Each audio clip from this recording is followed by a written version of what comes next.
एक बार नारद मुनि पृथ्वी लोक का भ्रमण करके आ रहे थे। पृथ्वी में देखते हैं कि ज़्यादातर मनुष्य अपने माँ बाप का अनादर करते हैं और अपने माँ बाप को मारते हैं, पीटते हैं, अनाथालय छोड़ आते हैं। नारद मुनि इस दृश्य को देखकर बड़ा ही दुखी हुए। यह सोचते हुए नारद मुनि कैलाश पर्वत पे भगवान शिव के पास पहुँचे। भगवान शिव ने नारद मुनि को देखा तो नारद मुनि से कहते हैं कि क्या हुआ नारद, आज तुम कैलाश पर्वत पे कैसे? तब नारद मुनि कहते हैं कि हे प्रभु, आपको प्रणाम है। नारद मुनि का तब नारद मुनि कहते हैं कि आखिरकार ऐसी कौन सी औलाद होती है जो अपने माँ बाप को मारती है, पीटती है? आखिरकार ऐसे कौन से दुष्कर्म होते हैं जिन कारणों से मनुष्य की जो औलादें होती हैं वह माँ बाप को वृद्ध आश्रम छोड़ आती हैं और यहाँ तक कि भूखा प्यासा रखती हैं। पृथ्वी लोक में वर्तमान समय में यही दृश्य चल रहा है प्रभु। इस कारण से मैं बहुत अत्यंत दुखी हूँ और चिंतित भी हूँ।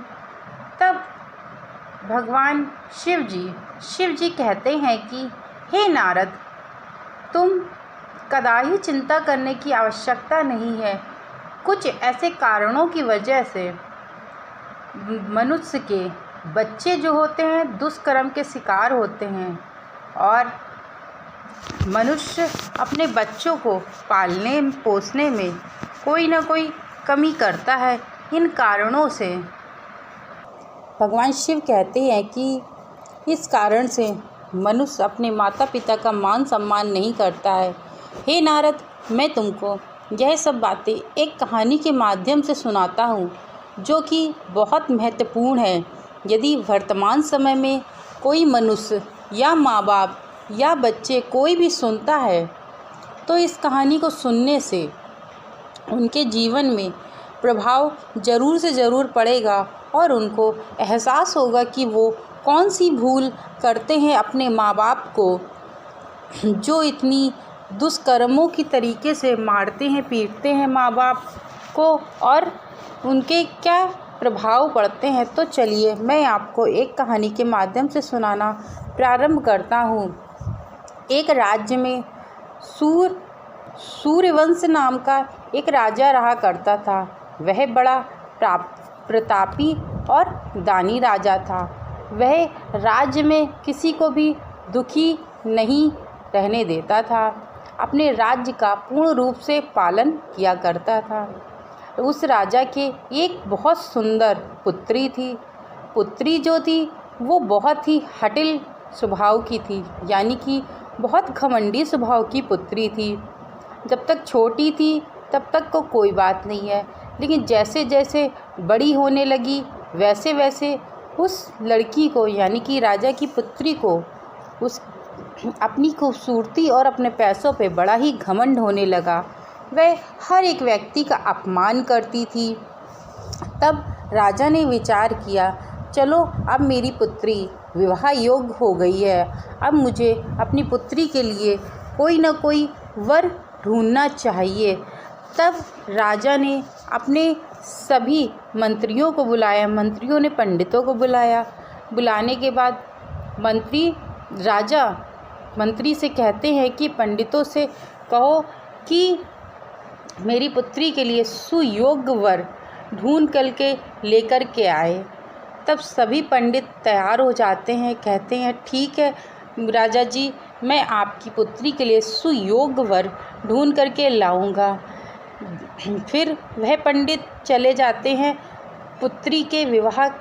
राजा की पुत्री के विवाह के लिए वर ढूंढने के लिए।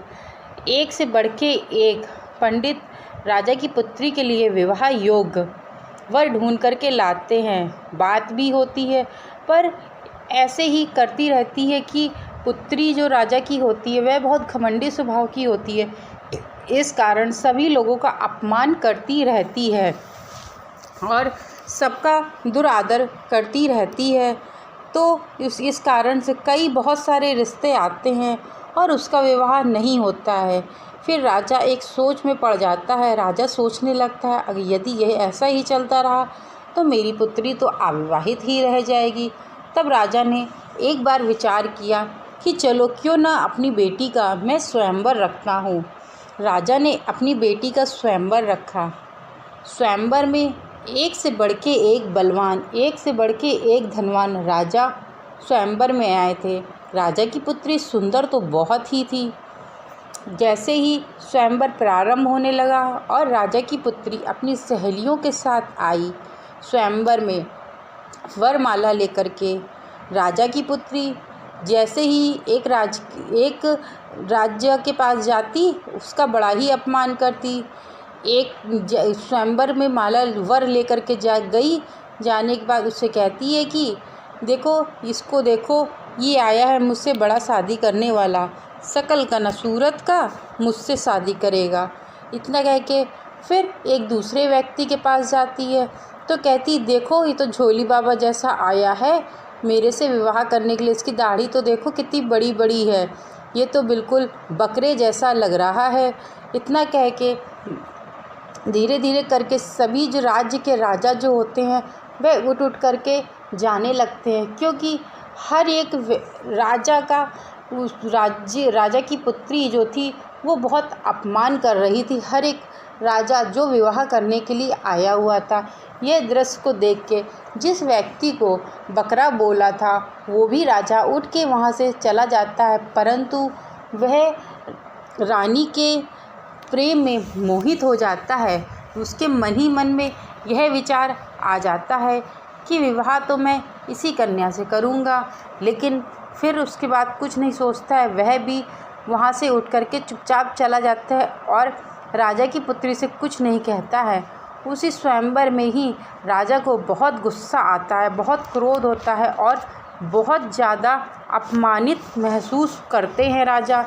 तब उसी स्वयंवर में राजा अपनी पुत्री से कहते हैं कि मैं तेरा विवाह किसी राजा से नहीं करवाऊंगा, मैं तेरा विवाह एक भिखारी से करवाऊंगा, इसके अलावा मैं तेरा विवाह किसी से भी नहीं करवाऊंगा। इतना कह के राजा अपनी पुत्री को लेकर के अंदर जाने लगता है और जितने भी लोग बैठे होते हैं वो बहुत खुश होते हैं और ताली बजा के राजा के इस वचन का बहुत सम्मान करते हैं। तब राजा अंदर ले जाके अपनी पुत्री को बैठा देता है। फिर दूसरे दिन एक भिखारी भीख मांगते हुए वहाँ से निकल के जा रहा होता है। तभी राजा उसको अपने महल में बुलाता है मंत्री से कह कर के। तब वो भिखारी को अंदर लेकर के आता है और उससे कहता है कि तुम गाते तो बहुत अच्छा हो। तो राजा कहते हैं भिखारी से, तुम गाते तो बहुत अच्छा हो। तब राजा उससे कहता है कि मैं तुम्हें इस गायकी के इनाम में मैं अपनी कन्या को तुम्हें दे रहा हूँ, तुम इसके साथ विवाह कर लो, मैं पूरा विवाह करवा दूँगा। तब राजा की कन्या के विवाह भिखारी के साथ राजा कर देता है, परंतु बहुत हट कर रही होती है, बहुत परेशान कर रही होती कन्या। फिर भी राजा नहीं सुनता है और उसके साथ अपना विवाह संपन्न करवा देता है। करवा के तुरंत ही उसको विदा कर देता है। करने के बाद फिर वहाँ से जैसे ही महल से वह रानी निकलती है तो वह धीरे धीरे चलते चलते अपनी कुटिया के पास भिखारी पहुँच जाता है। जैसे ही कुटिया के पास पहुँचता है तब कहता है कि यही मेरा घर है।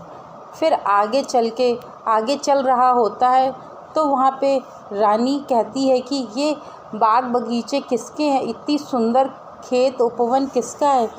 तब जो भिखारी होता है वह कहता है कि ये उसी बकरे का है जो बड़ी दाढ़ी वाला तुम्हारी शादी के लिए आया हुआ था, स्वयंवर में आया हुआ था, जिसको तुमने बकरा बोला हुआ था, ये उसी का है यह सब।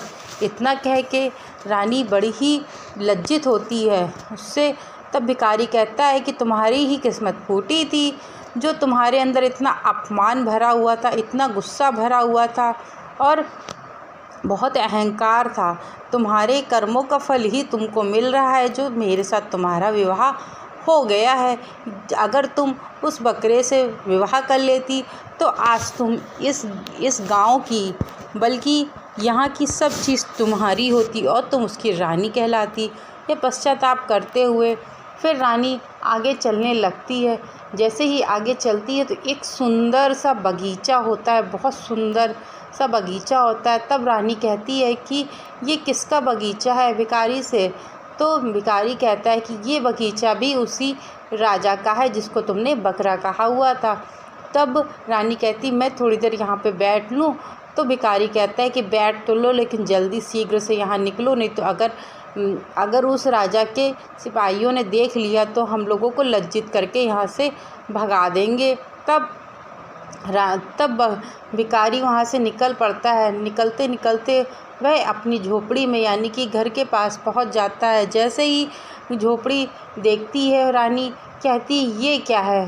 तो भिखारी कहता है मैं तो यहीं रहता हूँ, यही मेरा घर है। और तो उसकी रानी कहती है कि यहाँ पे काम करने वाले कहाँ हैं, काम कौन करेगा। तब भिखारी कहता है कि मैं तो एक भिखारी हूँ, मांग करके खाता था, जो भी गुजर बसर होती थी वैसे मैं खा पी लेता था। तब फिर रानी कहती है कि तब भिखारी कहता है कि तुम जाओ घर का सारी साफ़ सफाई कर लो और फिर उसके बाद खाना बना लेना मेरे लिए। तब रानी कहती कि मुझे तो कुछ भी करना नहीं आता है। तब दोनों पति पत्नी मिल के पूरे घर की साफ़ सफाई करते हैं। साफ़ सफाई करने के बाद फिर भोजन बनाते हैं। ऐसे ही चलता रहता है, 3 से 4-5 दिन ऐसे चलता रहता है। और तब एक दिन जाकर के भोजन भी 5वें 6वें दिन ख़त्म हो जाता है।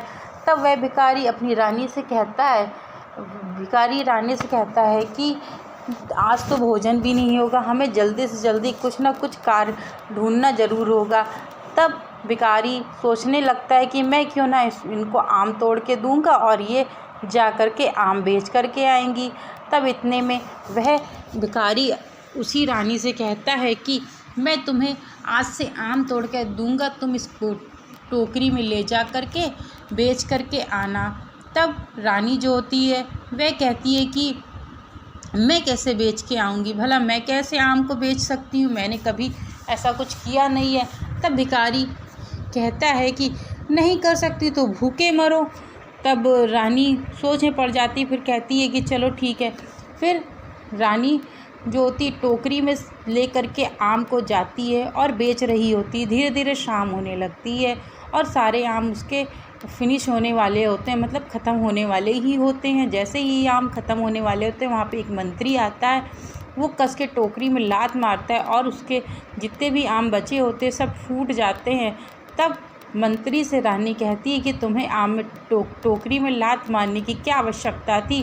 तब वह मंत्री कहता है कि तुम 20 सड़क पे 20 जगह पे बैठी हो आम लगा के, यहाँ पे निकलने आने जाने में दिक्कत हो रही, यदि मेरे महाराजा ने देख लिया तो तुम्हें फांसी की सज़ा सुना देंगे।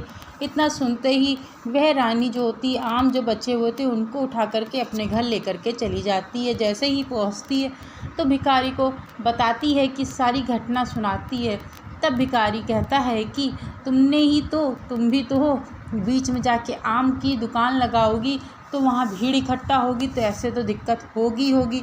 इसी कारण आम भी बर्बाद हो गए। तुम तो किसी काम की नहीं हो, तुमसे एक काम कहता हूँ तुम वो भी नहीं कर पाती हो।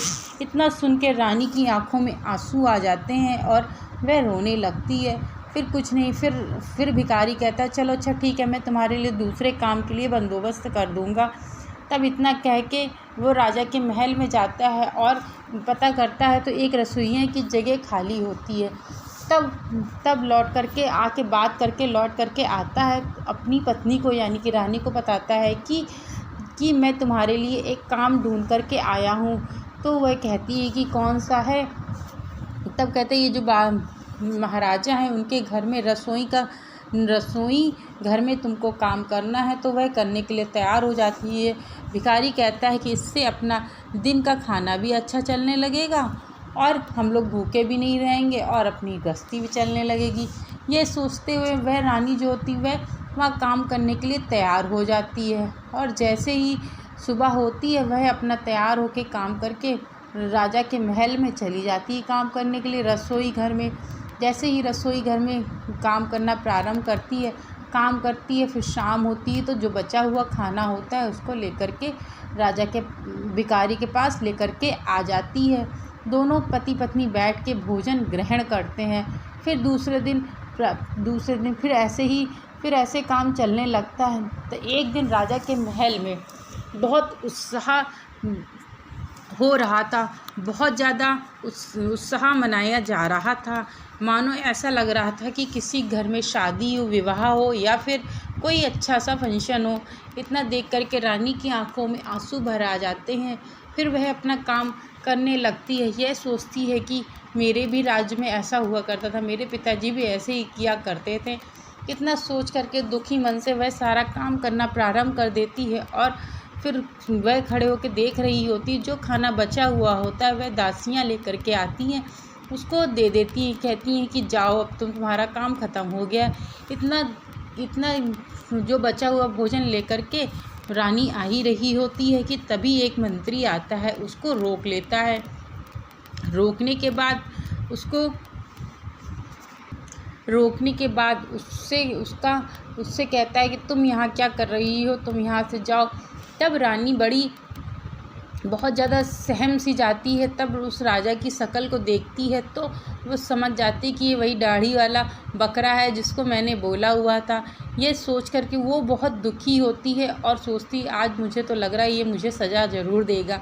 तो उसका हाथ पकड़ के सारी सभा में उसको ले जाता है। ले जा कर के उसको सब दृश्य सब लोग देख कर के बड़ा ही आश्चर्यचकित होते हैं और हंस रहे होते हैं, खूब उसका मजाक बना रहे होते। यह दृश्य को देख कर के वह बहुत रोने लगती है और बहुत ज़्यादा परेशान हो जाती है। वहाँ से फिर निकलने लगती। जैसे ही निकलती है तो फिर से वह राजा हाथ पकड़ लेता है और उससे कहता है कि देखो, गौर से देखो, मैं वही व्यक्ति हूँ, मैं तुम्हारा पति हूँ जो भिखारी हूँ। मैं भिखारी नहीं था, बल्कि मैंने तुम्हें पाने के लिए यह सब एक नाटक किया हुआ था, क्योंकि तुम्हारे पिता ने भी प्रण ले लिया था कि तुम्हारा विवाह एक भिखारी से ही करवाएंगे। लेकिन मैंने जिस दिन तुमको देखा उसी दिन में मेरे मन में यह विचार आ गया था कि मैं विवाह तो इसी कन्या से करूँगा, क्योंकि तुम मुझे बहुत खूबसूरत और बहुत अच्छी, बहुत गुणवान लगी थी। इस कारण से अब तो तुम्हारा घमंड भी चूर चूर हो गया है। इस कारण से मैंने तुम्हें अपने महल में लाने का फ़ैसला किया। तब उसको ले जा कर के दुल्हन की तरीके सजा करके उसका आदर भाव करते हैं। उसके माता पिता भी वहीं पे बैठे होते हैं। इस दृश्य को देख कर के उसके माता पिता भी बड़े भावुक हो जाते हैं। तब महादेव यानी कि शिव जी नारद मुनि से कहते हैं कि माता पिता को कभी भी अपने बच्चों की हर एक जिद को पूरी नहीं करनी चाहिए और माता पिता को सदैव इस बात का ध्यान रखना चाहिए कि अपने बच्चों की संगत कैसी है। यदि उनके बच्चों की संगत खराब होगी तो ज़रूर ही चरित्रहीन बनने का प्रयास करेंगे और उनके जीवन में ज़रूर कुछ ऐसी घटनाएं होती रहेंगी। इसलिए पेरेंट्स को, माँ बाप दोनों को अपने बच्चों पे विशेष ध्यान देने की बहुत आवश्यकता होती है। यदि जिद अगर वो लोग करते हैं तो उनको डांटो। डांट से नहीं समझ में आते हैं, बल्कि उनको मारो भी, उनको समझाने का प्रयास करो, ताकि बचपन में ही वह आदत यदि व्यक्ति की छूट जाती है तो छूट जाती है और बड़े होने पर किसी की कोई आदत छूटती बिल्कुल नहीं है और वह उनको लगता है कि माँ बाप मेरे से रोक टोक कर रहे हैं। तब नारद मुनि कहते हैं कि इसी कारण से आज वर्तमान समय में सभी बच्चे अपने माँ बाप का अनादर कर रहे हैं, क्योंकि उनका सही से लालन पालन, संस्कार जैसी चीज़ उनमें कोई गुणवान जैसी कोई चीज़ है ही नहीं। इसी कारण से वर्तमान समय में आज हर एक मनुष्य ऐसा करने का प्रयास कर रहा है।